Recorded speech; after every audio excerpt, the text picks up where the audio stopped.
Greetings, classmates. This is Mitchell Banling's video and lesson plan on Piper Aztec performance charts, accelerate go and accelerate stops. Accelerate go in the manual is the short field takeoff. So that's what I'm using, and accelerate stop is obviously accelerate stop. Okay, so the first thing you need to do is get the weight and balance for the aircraft. You need to get the proper weight, and today we have a weight of, using actual weight from the Aztec we're flying, it's 4674. Okay, so we're using that for our weight. And here's the lesson plan I created. I have a Word document as well, and it's a little clearer, but I wanted to put it in the PowerPoint just to have it in the PowerPoint. Okay, so here is the accelerate and stop graph from the POH. I don't know if you're going to be able to see it very well. I don't know if it's going to work so well, but I have handwritten examples as well. Okay, so let's carry on here. So the next one, this is the one this is the accelerate and stop graph. I have that also, and here is the example from, and it doesn't show up, so I will use my hand chart as a quick fallback. Alright, so here's the accelerate and stop example. So I wanted to show the example so that a student would be able to make sure that they're doing the example correctly, and then be able to load the data that they acquire for their aircraft, which is the weather, density, altitude, winds, elevation, weight of the aircraft, which I already said, and go down the list here. The list is right here: OAT, pressure, altitude, slope, weight, wind, and total distance. You'll get that over here. Okay, so first thing you need to do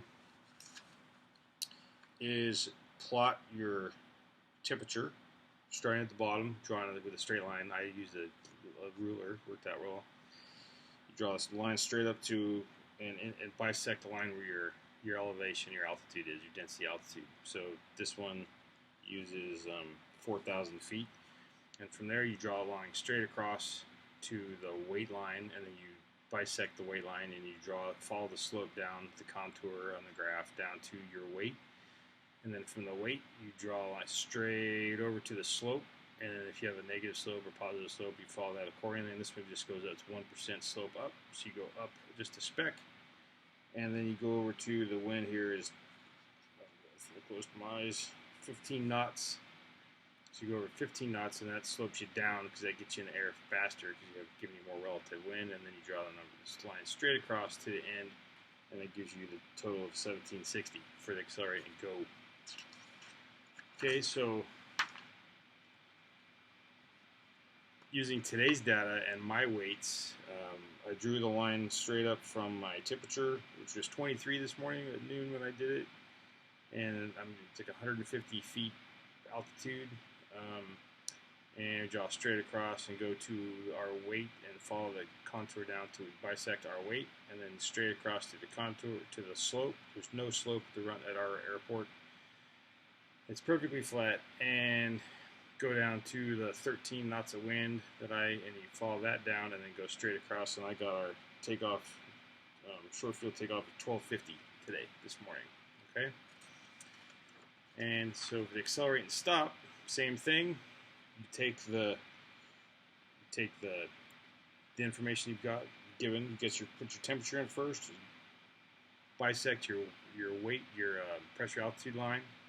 You go across to your weight, you follow the contour down, you bisect your weight line, you go straight across to your slope, and this is the same slope of 1%, so it's just a very slight uptick right there, and you go over to your winds, you follow the winds down, and you go straight across to your accelerate and stop distance of 2,020 feet. So that's quite a bit, but if you're operating a twin on less than 2,500 feet runway, you're gutsier than I am, because I'm not doing that.